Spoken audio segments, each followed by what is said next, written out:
much as I can what kind of specific aspect of self-awareness I've been working on. So Wittgenstein famously drew the distinction between what he called a self as a subject and a self as an object. So for example, if I say I am in pain, then that's the self as a subject. There is no way I can be mistaken about the person who is in pain. While self as an object would be, for instance, I have received the Mind and Brain Award, but actually it was just a dream and it was not me, but someone else who received it. So you can easily imagine situations where I'm just misled in this kind of situation.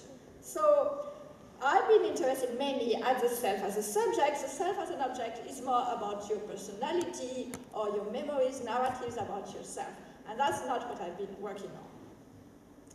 After that, you can say, well, we have to look at the time dimension. And you can say, well, there is a synchronic self, that is the self right now, here and now, in this room in Torino. And there is a diachronic self, that is me across time. And that's, for instance, what was nicely summarized yesterday before I received the prize. And again, and a good way, I really like Dorian Gray as a picture of Dorian Gray novel, and I think it's a good way to capture it. There is Dorian Gray here and now, and Dorian Gray across time in his portrait. So I've been working exclusively on the synchronic self. And after that, within the synchronic self, there is a classic distinction between the mind and the body. There is the self of the cogito by Descartes, and there is the self as a body. And most philosophical literature has actually focused on the self as the mind, but my interest has been more on the second one, of the self as the body.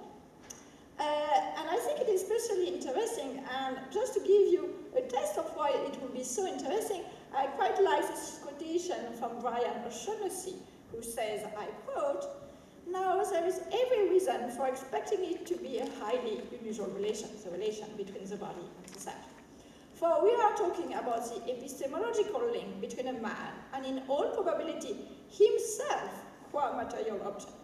And in any case, the one object in the universe that is his own body. Is it not likely to be unusual?" And I think that's what, I guess, at the beginning really captured my interest, that unlike other kinds of relationship, and we might talk about the sense of bodily ownership, but ownership is a badly chosen term because we can own many things, but there is this really unusual relationship that we have only with our own body, and that's what I want to try to understand today. And just to give a kind of note of what it could be like, there is this short story by Gogol called The Nose, and I don't know if you've read it, but it's quite marvelous, like everything that Gogol writes. And just to give an excerpt of it, so that's the story of a man who wakes up one day and he has no nose. His nose has left him. And he starts wandering in the street of St. Petersburg trying to look for his nose, and eventually he found him, and so he said to his nose, "Merely, you are my own nose." The nose regarded the major and contracted its brows a little. "My dear sir, you speak in error," was its reply. "I am just myself separate."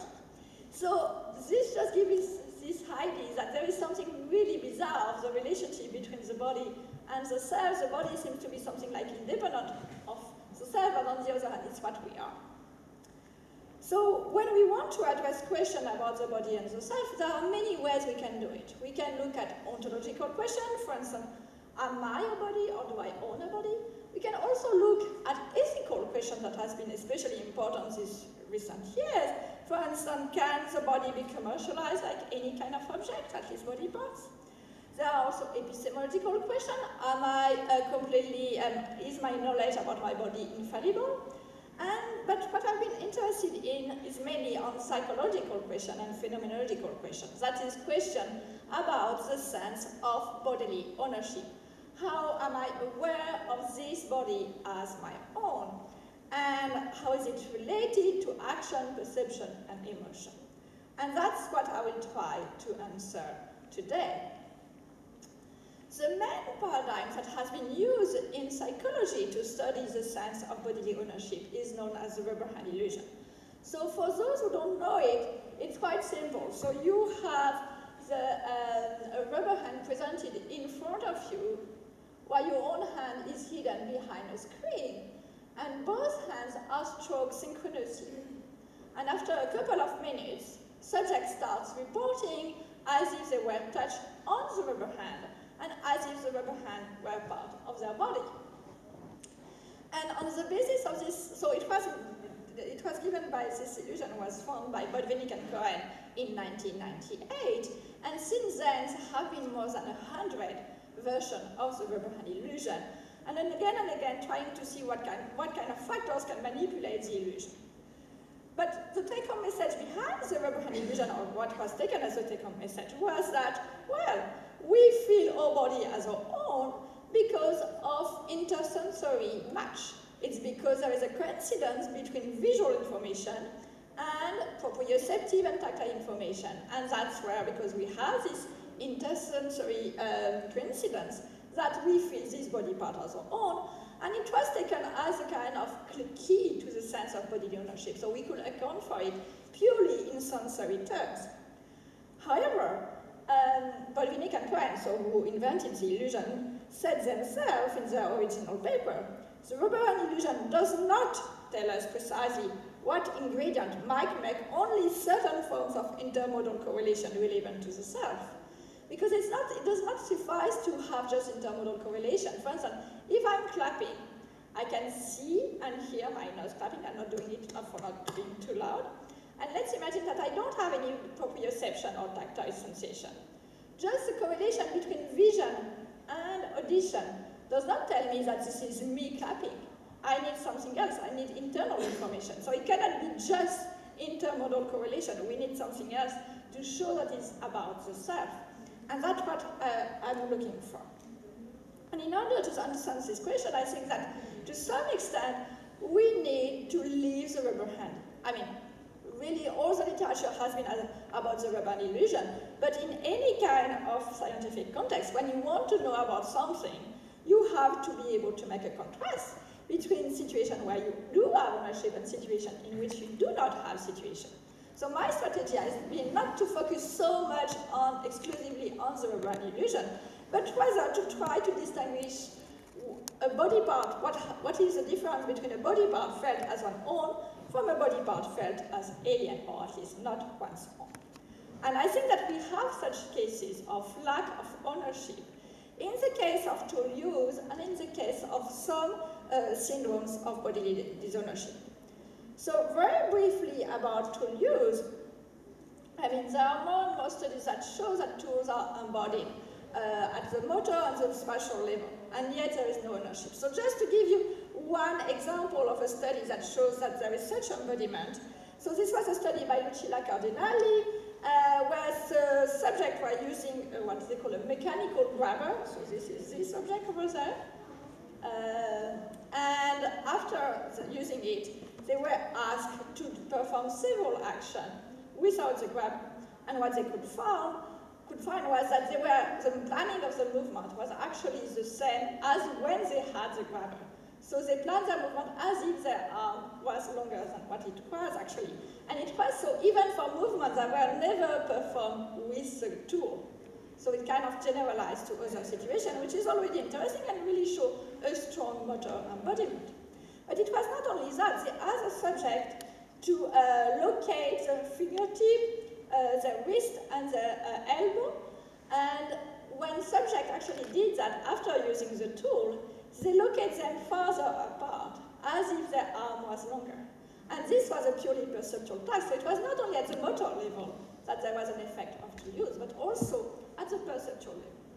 But despite that, most of the time we do not have ownership for our tools. I mean, you go for lunch, you have your knife, you have your fork, they fall on the floor. You do not react vividly when they do so. You're just like, okay, I take another one.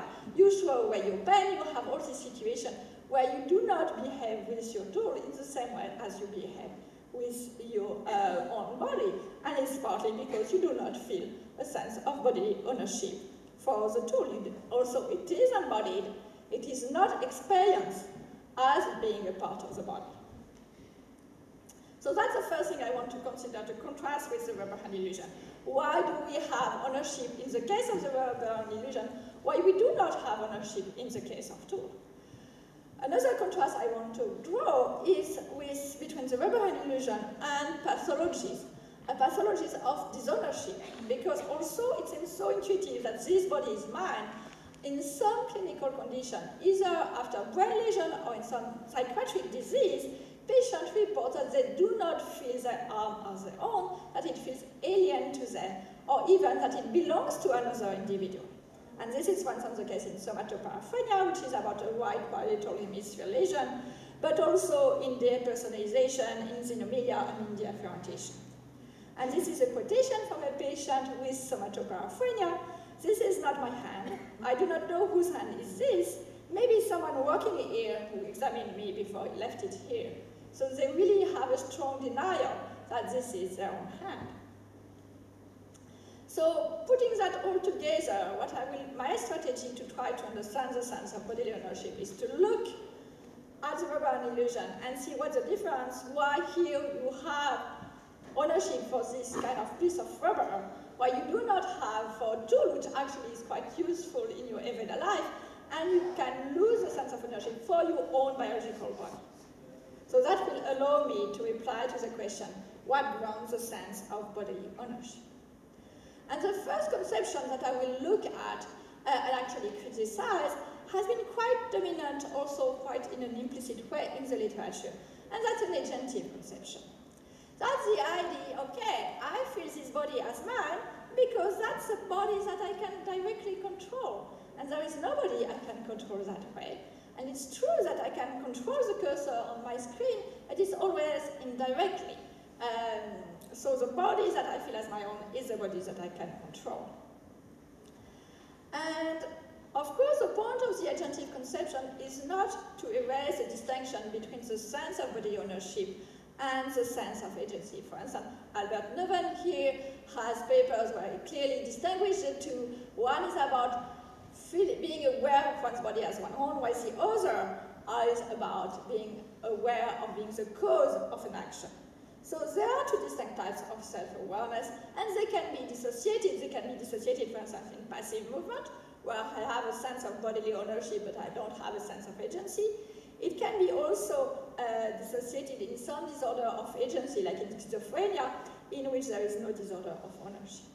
So my point is not to reduce one to the other, it's just to say that action contributes in some important way to the sense of bodily ownership. And most precisely, it makes two claims. The first is that the lack of bodily control causes a sense of disownership. And the second one is that control over one's body is at the source of the sense of bodily ownership. And we'll see evidence and quotation for both claims. So disownership, for instance, Oliver Sacks, a popular neurologist who wrote all this book of pop neurology, actually at one point had an episode of disownership because he broke his leg and it was in a cast for a long time, and when the leg went out of the cast, he could not recognize it anymore. And he started to get interested in this phenomenon, and here's his diagnosis. The body is a unity of action, and if a part of the body is split off from action, it becomes alien. You could find that also some similar view defended by the group of Max Colchart in Australia. And for instance, as they say, the patient with somatoparaphrenia is no longer able to move her paralyzed limb, which is at odds with her prior experience of her limb. This generates the thought that the limb cannot be hers. So again, the lack of control causes a sense of disownership. While the other way around, that's a quotation from Vittorio Gallese and Corrado Sinigaglia. We posit that the potentiality for action of our bodily self is a necessary condition to accomplish the sense of body ownership we normally entertain. In bodily self-consciousness, we experience ourselves as bodily anchored potential agents. So let's look at the evidence now. Well, it is true that in somatoparaphrenia, patients are always paralyzed, or they suffer also from the anarchic hand, that is, they cannot control their own hand. So that seems to be consistent with what we've read. And also another kind of patient who we describe this ownership is patient who suffer from peripheral differentiation. So this patient, after an acute neuropathy, just wake up one day with no proprioceptive and tactile nerve. so it has all been damaged below the head most of the time. And so they could not feel anything on their whole body from the inside.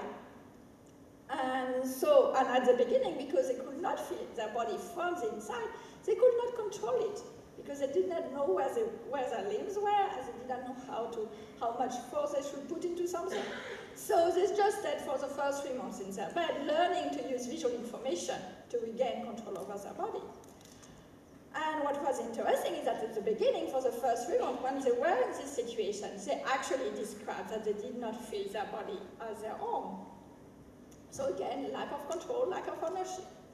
And even more interesting, when they regain ownership, it's when they regain control. So that seemed to be quite indicative that the agentive feelings must be at the source of ownership feelings. Another good evidence in favor of the agentive conception, I would say, is what happens with patients who are amputees and who receive a hand transplant. So like that, there was this patient, something like 10 years ago in France, who received 2 new hands. So he was amputated from both hands, and he received 2 new hands from another individual. So it was not his own hand that were back. And so he was interviewed, and the journalist asked, when did you really appropriate these hands? And the patient replied, when the first phalanxes have started to move, when I've been able to eat again with a fork. He's French, so of course it's about food. Then I said, here are my hands. So again, it's when he regained control, and while he had sensation on his new hands before, but it's only when he regained control on the hand that he felt them as his own. So far, so good. It seems that we have found the key to the sense of bodily ownership. It is a matter of control. Also, it has been shown, so we've seen the rubber hand illusion, but there are other ways to induce illusions of ownership, and that by the control of a virtual avatar in a virtual reality setting. However, the problem is always like that in science. It seems all perfect, and then you look more carefully at the data and the evidence, and then it doesn't work anymore. So if we look at disownership, well, unfortunately, there are many people that are paralyzed, while there are very few that have a syndrome of disownership. So it's not as if as soon as you lack control over your body, you lose ownership, because there are many, many people who have no control over their body, and still they have a sense of bodily ownership.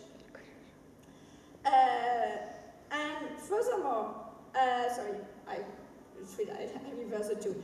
And furthermore, what happens is that you have patients who have disownership but still have control over their body, and that's, for example, the case of body identity integrity disorder, BIID, where these patients, they are so convinced that their legs are not their own that they want them to be amputated, and they ask for surgery. In some countries, it's permitted, in other countries, it's forbidden. But when it's forbidden, they try to do it themselves, so they cut their limbs one way or another. So that shows you how much they have a strong sense of disownership. But these patients, I mean, I'm not even sure we can call them patients, they have no motor abnormalities, they have no sensory abnormality. I mean, they can move perfectly normally. So we cannot say that the lack of control is at least this only source of lack of ownership. So, why for ownership, you might wonder, if control is so important for the sense of body ownership, why don't we have a sense of ownership for the tool? And why do we have it for the rubber hand? I mean, the rubber hand illusion is completely, I mean, in the classic version, it is completely passive. It's purely a sensory illusion. So your hand is not moving at all, and you just stroke, and that's it. And when you ask subject, okay, do you feel you could move the rubber hand? And they say no, they don't have any agentive feeling for the rubber hand itself. And also, if you test them after that for action, you realize that action, they could keep on programming their action correctly, immune to the illusion. So it seemed to be completely a passive illusion, where no agentive component whatsoever, and yet they have ownership. While for tools, well, in tools you have control. It is well embodied at the motor level, and yet you do not have ownership. So I think then it makes the situation more difficult to understand, and the link between action and ownership less straightforward. But maybe we got it wrong from the beginning. maybe we should understand the relationship the other way around. So far I have said, okay, it's action or lack of action causing ownership or disownership. But maybe it's the other way around. And I quite like the studies that has been done under hypnotic suggestions. So what they did is that they thought, okay, if our model of somatoparaphrenia is this adjunctive model, so if you induce by hypnosis the feeling of paralysis, then we should be able to induce a sense of disownership. So they gave two kinds of suggestion to the subject. The first was a purely paralysis suggestion. So for instance, whenever I tap my pen like this arm will feel paralyzed. And the other was directly a disownership suggestion. Whenever I tap my pen like this arm will feel that it belongs to someone else. And okay, what do you expect? Well, their prediction is that the first will induce paralysis and disownership. Well, actually, it worked for the paralysis, but no disownership illusion whatsoever, which is, as I said, not that surprising given that many people are paralyzed and they don't have disownership. But what is really interesting is what happens in the second suggestion. So it did induce disownership, but it also induced paralysis. So when you no longer feel your arm as your own, then you can no longer move it. Because of course, how could you decide to control these arms if this arm does not belong to you? So that shows that sometimes, I mean, when we found a lack of control in disownership syndrome, we have to be careful to check whether it is the cause or the consequence of the sense of disownership. So I think that what this study shows is that we need to be more careful when we talk about action. I mean, action is not a kind of magic wand, you know, you can say and it will solve all your problem. Action, actually, there are many different kinds of actions, there are many different relationships with action. And I think that we have to be careful within the motor abnormalities to distinguish between those that are upstream and those that are downstream of the lack of ownership. So as I said, motor impairments can indeed be the consequence rather than the cause of disownership. But that's not only what we need to be careful. We need also to be careful of the modes of bodily control. In most experimental setups, more or less, you have a kind of detached mode of action. So if I want to grasp the bottle, or if I want to grasp my arm, that's more or less the same kind of way of acting towards the world. Whether it's my body or a bottle, it doesn't make a big difference. And that's what happens in most experimental setups. But you could say that there are some situations where we don't act towards our body in the same way. And that, for instance, if you want to protect your body, or if you want, for instance, to defend it, then let's imagine that there is a bad spider on my hand, and suddenly I have to reach for it and to remove it to protect my hand. Then I will imagine, and I don't have any empirical for that, but I would expect that the way to act will be different. The mode of control will be different. It will be more immersed, less detached than in normal condition. And what is interesting, as I say, I mean, the rubber hand illusion is immune, and action is immune to the rubber hand illusion, but there is one situation where it doesn't seem to be immune, and that's when it's for defensive action. So subject also, they say, okay, I do not feel I can control my rubber hand. When the rubber hand is threatened, then you can find motor activity. So here, it's a motor response that is associated to withdrawal. So here it seems that also, in other situations, when it's just to reach for a pen or whatever, they do not have this kind of effect. The illusion does not have an effect on action. When it is about protecting the self, then it has a link to action. It has an effect. So this brings me to what's the view that I want to defend. I don't think that the adjunctive conception is completely false. I think that there is a relationship between ownership and action, but I think that we need more fine-grained distinction to understand this relationship, and we can just say it's action in general or bodily control in general. I think it has to be bodily control on a specific mode, what I call the immersed mode. And that brings me to the view that I want to defend, that is what I call an affective conception. So according to the you remember that according to the adjunctive conception, it was the idea the body that one is experienced as one's own is a body that is under direct control. Now, the view that I want to defend is that the body that one experiences as one's own is a body that matters for the organism's needs and interests. So what do I mean by that? Maybe a good way to understand it is to start with something that is more familiar, and that's a feeling of familiarity.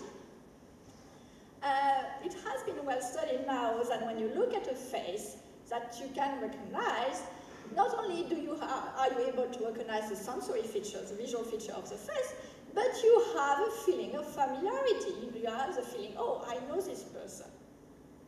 And this feeling of familiarity goes beyond sensory processing. Actually, it's a kind of specific type of affective attitude, affective oriented, that you have towards stimuli that have personal significance. And for instance, it has been shown that when you see a familiar face, you have an increase of your skin commitment response. And what is interesting is that it can actually be dissociated from the sensory recognition. So the affective recognition of a person can be dissociated from the sensory recognition of the person, as it is in the case in the Capgras syndrome. So in the Capgras syndrome, patients look at their wife and they can recognize the visual feature of the wife. So they know, oh, this person looks like my wife, but they do not have this affective autonomic reaction. And therefore, okay, this person looks like my wife, but it doesn't feel familiar, it doesn't feel, so that must be an imposter. And they are convinced that their wife has been replaced by an imposter. And there, that's a case where they have the sensory recognition, but not the affective recognition. And if we draw the parallel with the feeling of familiarity, we could say, well, somatoparaphrenia, when people do not recognize their own hand, it's a bit the same. Their hand suddenly feels unfamiliar. They lack this kind of specific affective attitude. However, I do not want to reduce, when I say that I defend an affective conception, I don't want to reduce the sense of body ownership just to a feeling of familiarity. Because there are strong differences, important differences between a feeling of familiarity and the sense of body ownership. For one thing, I mean, there is no first-person component. I mean, when we talk about the sense of body ownership, it's about the self. That's self-awareness. While familiarity, there is no self-component. Many faces are familiar. And furthermore, there is no real positive or negative balance. So it's true that it says that it's an affective attitude, but it's not something that will motivate me to protect what feels familiar. So my enemies can look familiar, but it's not because they look familiar that I will protect them. Why? It seems that in the case of ownership, it's because it's my own that I will protect it. So I think that also it's a nice starting point, the feeling of familiarity. We should move to a different kind of model to understand the affective conception. And that's, in a way, the model of Narcissus. I mean, if we want to bring back the first person, the self-component, what better than Narcissus? I mean, if you remember well the story, when Narcissus falls in love with his reflection in the lake, in the pond, he's not aware that it is a reflection of himself. But later, he realizes that it's just him. And he analyzes, he says, I am he, I sense it, I am not deceived by my own image. I am burning with love for myself. So, to make it clear, my view is not that the sense of ownership is just a kind of self-love. Of course, that would be ridiculous. But I think that we can keep this notion of narcissistic in a slightly different way, this kind of self-referentiality of our worry and care for ourselves. And one way to put it is actually, if we go back to Descartes, and Descartes has this view about perception, where he says, I quote, this perception of the senses, also given me by nature, merely to signify to my mind what things are beneficial and hurtful to the composite whole of which it is a part. And what is interesting is that Descartes' view is not that perception is about giving you information about the world, shortcut. It's about giving you information of what is good or bad for you. So there is this narcissistic worry, what Caitlin Aiken said, what the organism is worried about in the best narcissistic tradition is its own comfort. So the idea is that behind that is that our body matters to us. It matters for evolutionary needs and interests. Actually, you might say it's the most important thing in the world because for survival, if the body does not survive, I mean, more or less that's the end. So whole selection, natural selection, you could say, it's about having the body to survive. And what I'm trying to argue is that it is the awareness of this special significance, of the significance of the body for self-preservation, that constitutes the sense of bodily ownership, what we might call a narcissistic feeling. And that this narcissistic feeling plays a motivational role for the protection of the body, and that's where the agentive component comes. But it's only the derivative of this affective conception. So let's see whether there is any kind of evidence in favor of this view. So let's look at ownership illusion, like the rubber hand illusion. Well, actually, the rubber hand illusion, the main measure nowadays is the affective response to threats. So the rubber hand is threatened, and the skin conductance response is measured. And what you can see is that there is a peak of activity when the rubber hand is threatened, when it is felt as one's own. If the rubber hand is not felt as one's own in the condition, the control condition, then there is no such peak. So it's not just because there is a surprise or arousal, it's just specific to ownership.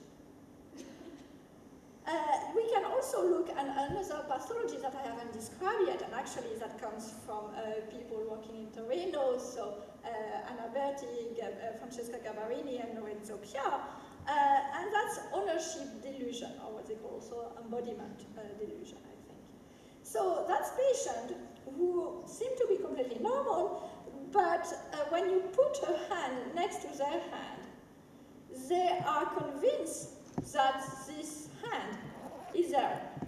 So it's not that they have a disownership, it's really here that they have this idea that, okay, this hand, this must be my own. And it's not about a kind of setting like the rubber hand illusion when you have the stroking and so on. There is nothing, it's just seeing the hand in the right position. And they will say, oh, this is my hand. And if they are asked to, for instance, indicate to point, they will point to the new hand. And for instance, they did the bimanual interference effect. So we know that for any of us, if with one line we draw a circle and the other hand we draw a line, actually you try, it's not that easy. You start drawing a kind of ovoidal shape when you draw the circle. So the circle is no longer so circlish. And they did that with the new hand, the own hand. And what happened is that they had exactly the same interference effect as if it were their two hands. So there are a series of beautiful evidence really showing that it's not just a matter of speaking that they say that this is my hand. I mean, it seems to really affect their motor and their sensory embodiment. But what's interesting at the affective level is how they react when the new hand is threatened or when it is hurt. And what they could find is that indeed there were an increase of FCR, of the skin conductance response, when the new hand, the new own hand, was threatened. So again, it seems that we have a case where the ownership comes with the affective reaction. Let's look now at disownership. Well, there has been, so illusion of ownership, there are also illusion of disownership. And I will spare you the detail of this study by Newport and Gilpin, but more or less they managed to induce the sense of disownership and disappearance of one's own hand just by slowly removing it whilst the subject was not aware of it. And what happens is that again, they threaten where the hand was really. But since the subject did not feel that where the hand was still something part of him, he actually did not react, and there was no response, skin conductance response. And there is also this nice result by Daniele Romano, where what they did is that they just look at patients with somatoparaphrenia. It was either a Q-tip or a needle coming close to the hand. They look at the skin conductance response. For the hand that was completely normal, they look, and then you could see there is a clear difference. When it's a needle, there is an increase of SCR. When it's a Q-tip, there is nothing. This is what happens for the hand that is judged as alien. There is no difference whatsoever between the Q-tip and the needle.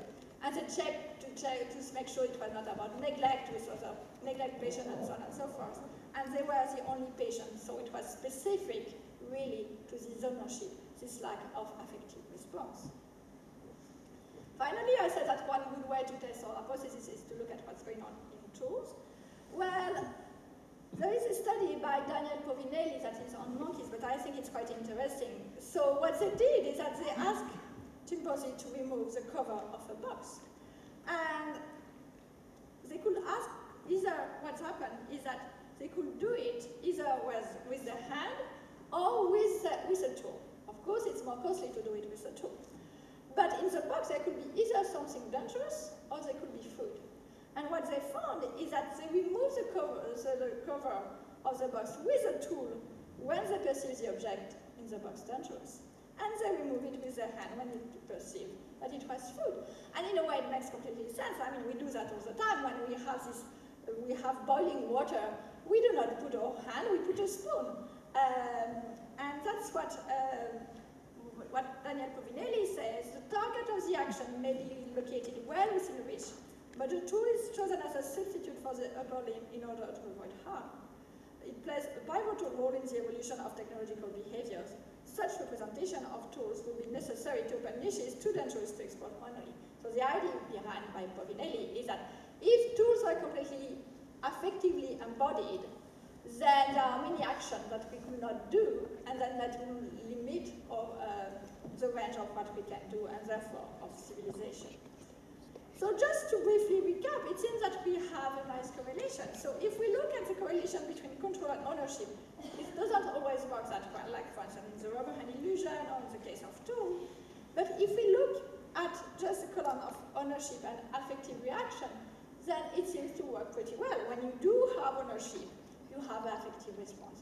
When you do not have ownership, you do not have an affective response. Of course, you might say this is just a correlation, what that means exactly. So what I've been trying to argue is that what I call sometimes the bodyguard hypothesis. And the bodyguard hypothesis is the hypothesis that the body that one experiences as one's own is the body that is represented in the protective, what I call the protective body map. Because it's good, one thing to talk about narcissistic feeling, but this is kind of hand-waving in a way. You want to understand the cognitive underpinning of this narcissistic feeling. And for me, I defend a representationalist view according to which there is a specific representation of the body that I call the protective body map. That represents more or less the body to guard. So let me try to give you some more detail about this protective body map. So the protective body map is a sensory motor representation of the body. So some people might call it is a kind of body schema, but it is not any kind of body schema. It is a specific kind of body schema, and it is because it is sensory motor that there is all this agentive aspect to the sense of bodily ownership. And the function of the protective body map is to track, or what you might say, reliably correlate with the body that has a special significance for evolutionary needs and interests. You could say, well, okay, why not? But do you have any evidence that there is such a representation? It's nice to posit like that from scratch that there is such a thing as a protective body map, but what kind of evidence do you have for such a representation? Is there such a thing? And I think that in order to define the protective body map, actually, one way to do it is to focus on what is beyond the body, that is on what is known as peripersonal space. So peripersonal space, this is a definition given by Gross. It is a gelatinous medium surrounding the body that deforms whenever the head rotates or the limb moves. So more or less, that's something like that. That's what surrounds your body all the time. And to put it in a simple geometrical way, what I want to say is that the body map represents the space that peripersonal space surrounds. And indeed, there has been some view in the literature on the rubber hand illusion that puts emphasis on the role of peripersonal space, like for instance, this paper by Tamar McKean and colleagues, because peripersonal space represents a boundary zone between one's own body and the external environment.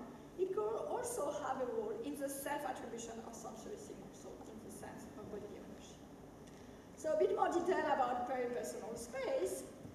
Well, it was actually first discovered by Rizzolatti in 1981, when he found that there were neurons that were activated both by tactile stimuli and by visual stimuli close to the body, not on the body, but close to the body. And that's why he types these bimodal neurons, saying that they represent what he calls the peripersonal space. And since Frédérique, there has been numerous studies studying peripersonal space in human and in monkeys, and in patient and in normal condition, and they found very specific peculiarities of the way we represent peripersonal space. And more particularly, they represent at least 4 kinds of specificities. So first, the peripersonal space is anchored, the frame of reference is anchored on the body. So when your hand moves, the peripersonal space of my right hand moves with me. Secondly, it is multisensory, as Frédérique has found. It is a place where you have integration between tactile stimuli and tactile sensation and visual information or auditory information. So it's highly multisensory, and that can be explained as a kind of multisensory vigilance. It's also sensory motor. When you have activation, when you have an object or an event in your peripersonal space, it automatically activates your motor cortex. And it's quite plastic and flexible. It can depend on the situation, and we see that it can, for instance, be extended and stretched by tools. So it can be more or less close to your body. And what interests me especially is the function of peripersonal space. Why do we have this kind of margin around us, this kind of space? And it has actually 2 functions. One function is to grasp, to take opportunities in the object, in the immediate environment. That's what is known often with the notion of affordances, is because so you have the bottle close to you, you know you can grasp it, and everything that is close to you is something that you can act on. So that's the first function, but that's not the only function. There is also a protective function. So more or less, any kind of predator coming close to me is something that I have to pay extremely attention to. So I have to be able to react very quickly. I have to be hyper vigilant of what's going on close to me to protect my own body.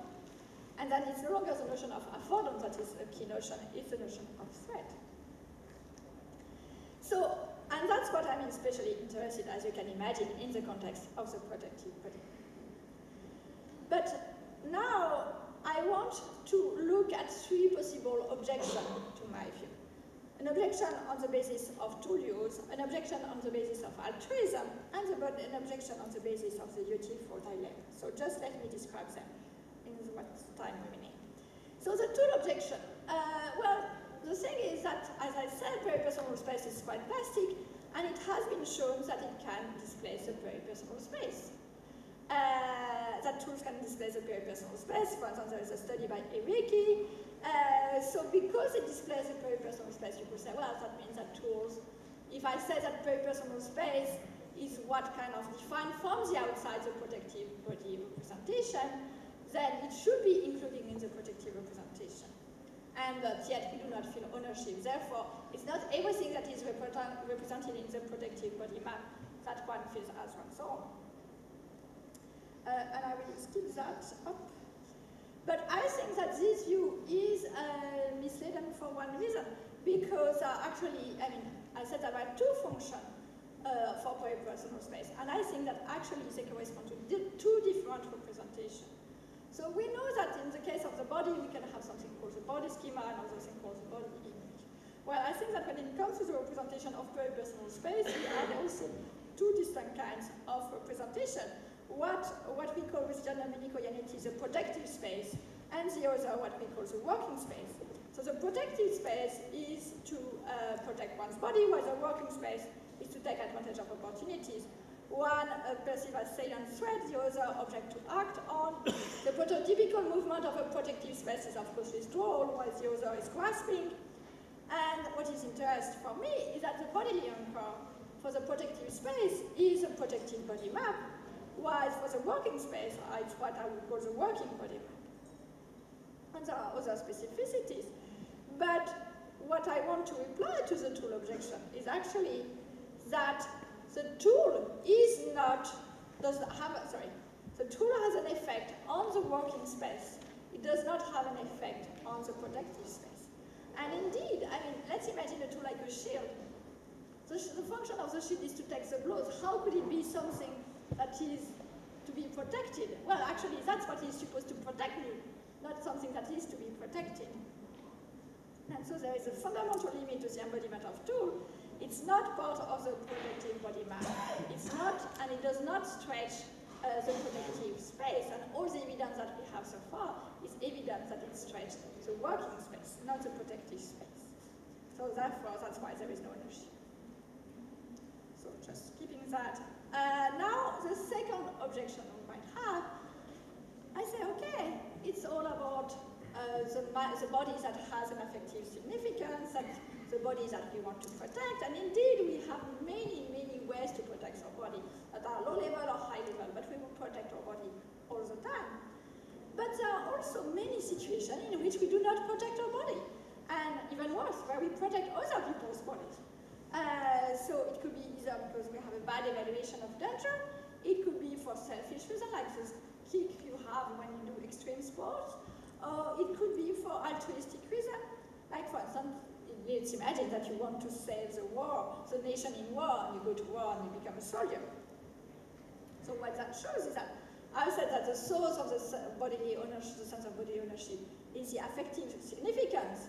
But there is other people's body have also an affective significance. So how can it be that the affective significance plays such a key role for the sense of ownership? And I think there are two replies to that. First, the fact that we are ready and that we do not protect our body all the time does not show that the body has lost its affective significance. And it could just show that this behavior shows that one has ceased to act on the basis of this affective significance. And also, I mean, we have to be careful when we say that people do not protect their body. I mean, we have to look at consistent pattern. If you take the example of the soldier, well, okay, he's ready to die for his nation. But on the other hand, he will be a very bad soldier if he's not paying extremely attention to all the enemies surrounding him. And he's hyper-vigilant about what's going on. So I would not say that he does not have a protective body map anymore. He does have one, otherwise he will be useless as a soldier. And also, I mean, when I give this talk about affective conception, people say, yeah, but we are altruistic and so on and so forth.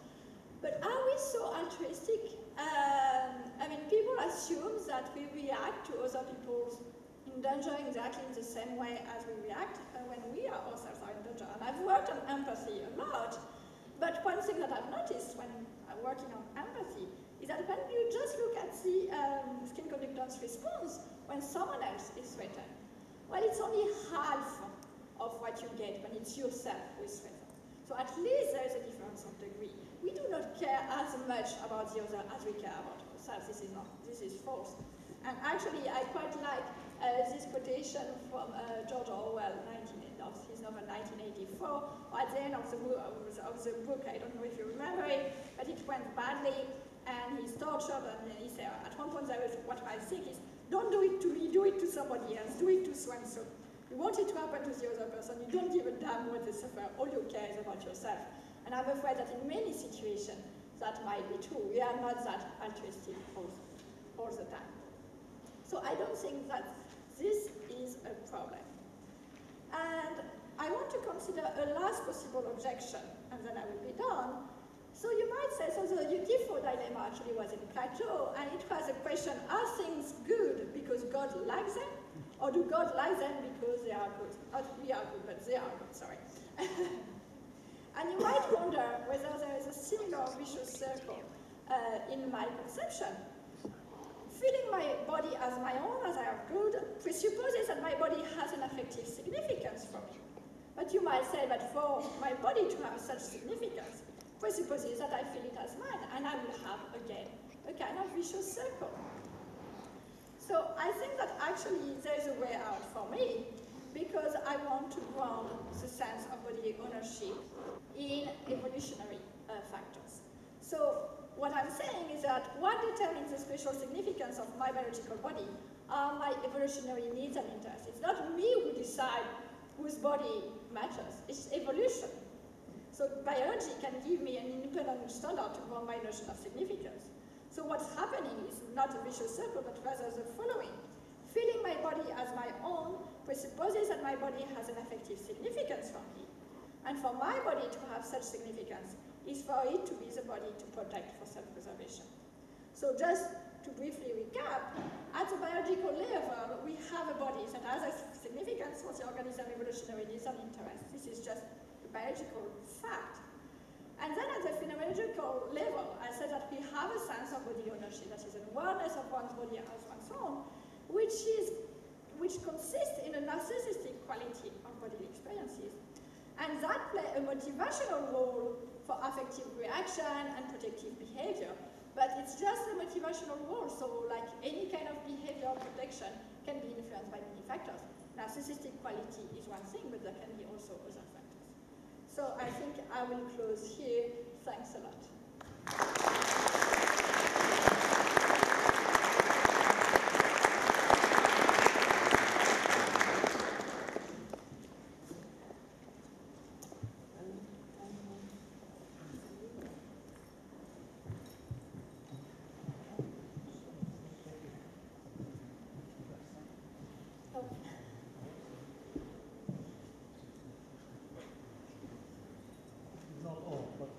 I can hear you. Yeah, okay, that's fine. So thanks for the talk. It was very interesting. On the other hand, what do you think about the fact that when we act, we actually predict our motor and sensory effects of our actions? What do you think is the role with respect to ownership? It seems to me that it's very important for us, the fact that we are predicting the effects of our actions, not only motorically, but also from this sensory point of view. And in most of the examples we have shown, it seems to me that there is either one or the other is somehow missing. So. Yeah, no, it's a good point. This idea that we have this kind of sensory motor prediction plays a key role for feeling or action as our own. So for the sense of agency, this has been really posited at the core of the sense of agency. This ability to predict what is supposed to happen and then to compare with our intention and with what is actually happening. And whether it matches or this mismatch, then we decide whether it's you are the cause of the action or not. For the sense of bodily ownership, one should also, well, I think it might participate, but we should remember that also you can have a sense of bodily ownership while lying on your bed doing nothing. So you don't need to act to feel your body as your own. You can be completely still, and you have more or less bodily sensation all the time, and you will still feel a sense of bodily ownership. So I think that it is important to, so this kind of sensory motor prediction contributes to the sense of control over one's body, but it's not, but it's only in some situations that it could actually participate to the sense of bodily ownership. And also, I mean, I didn't mention that, but it's quite interesting that patients with somatoparaphrenia, quite often they have also, so they are paralyzed, but they also suffer from anosognosia from hemiplegia. So they are not aware that they are not controlling their body. So they have the feeling that they are controlling their body, and yet they fail to have a sense of body ownership. So I think that really when we look at action, we have to be careful exactly what we mean, because what kind of component in action might have effect, and in what situation. And so that's why I think that, okay, it has adjunctive consequences, and it has an adjunctive component, because at the end I said it's a sensory motor representation of the body, but still doesn't mean that everything about action will matter. I have, a question from here. So it's related to other bodies. I'm not convinced that we don't care about other people. It seems to me that we care a lot, not only about other people, but about other bodies. And in this regard, there is recent evidence to suggest that the way we represent space surrounding other bodies is similar to the way we represent personal space. And other evidence suggesting that, especially in cooperative settings, we can enlarge our peripersonal space, expand our peripersonal space to include the other person. Yeah. So for one thing, I'm not saying that we are a monster and we don't care about other people. That's not my claim at all, I promise. I'm not like that. So what I just wanted to say is that the way we care about other people, I mean, I try to avoid as much as I can the notion of caring, because caring is what I care, that's something up to me who I care about. What I said is that there is a significance of the body for evolutionary needs and interests. And so the real threat for me is when we say, oh yeah, but a selection, natural selection also work at the level of the group, and not only at the level of the individual. And then that's when it gets more difficult for me to reply, but I think still there is a way out. But for shared peripersonal space, I mean, in the models that I have given, I would say that so far the evidence shows that it's mainly the working space. And as you say, it's like in joint action that you have this kind of effect. And I don't know whether you had in mind the studies by Marcello Costantini, but all the evidence that was shown so far were mainly evidences when it was related to acting on the external space and force, unlike a virtual avatar, acting on peripersonal space. And as far as I know, and maybe there are new evidence, I'd be interested in knowing them, there is no evidence showing that the protective space could be shared. So far it's just a working space. I thought it was very interesting. I had thought of one situation that might fit with your model. Okay. And actually links into this idea of extending protective space to another person would be the case of a mother with a newborn baby, where there would be a very strong sense of protective space. And I think there can also be a tendency that I've noticed in myself and other people to speak of we did something when actually it means the baby did it. But you have no agency, of course, over when the baby cries. So there's a sort of dissociation that I would fits. say there is something like that. And also, I mean, when you're pregnant and you go to the metro, you have kind of extended very personal space. Suddenly, you want people to be very far from you. And when they are very young, you have also that. And I know that for myself, when I'm hot or when I'm cold, it's hard for me to think that it's not because I am cold that he is cold. Sometimes it can just be different. So I would say that it goes in the same direction. Thank you. I wonder about the language of ownership and perhaps also the language of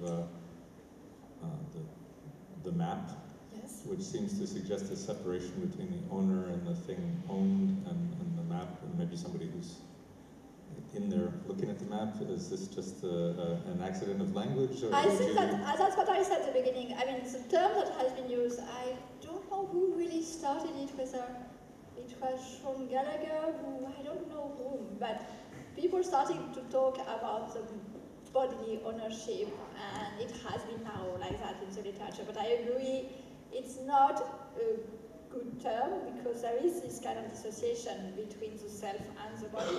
So, but for lack of better word, that's all we have now, but it's not what is entitled by it. And so I think, sorry, after that you said that... maybe the part I didn't quite say is I'm wondering if a more phenomenological analysis would be constructive. Well, the phenomenological analysis, the problem is that if I ask you to introspect about the relationship that you have with your own body, it's, in one sense, it's very intimate. I mean, it's the most intimate thing, the most familiar thing that we have, and yet it's very difficult to spell out the specificity. It's just there. I mean, that's what William James said. I mean, the way of describing it, he said, it's the same old body always there. And I guess that's kind of summarizes our feeling.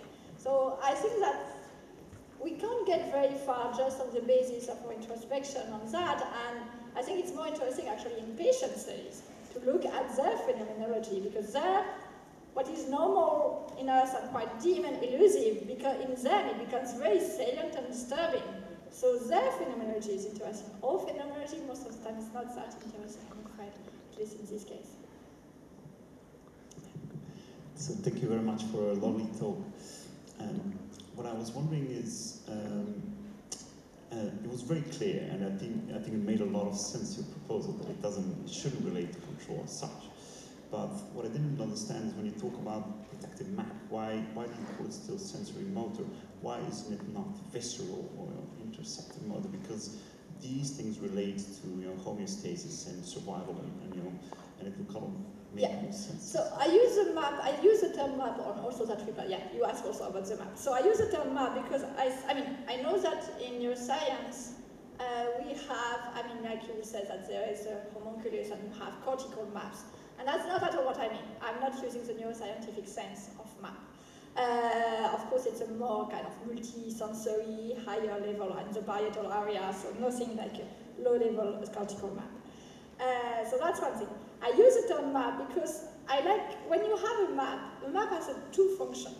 It both describes an environment and it directs you where to go, I mean, how to go from one place to another.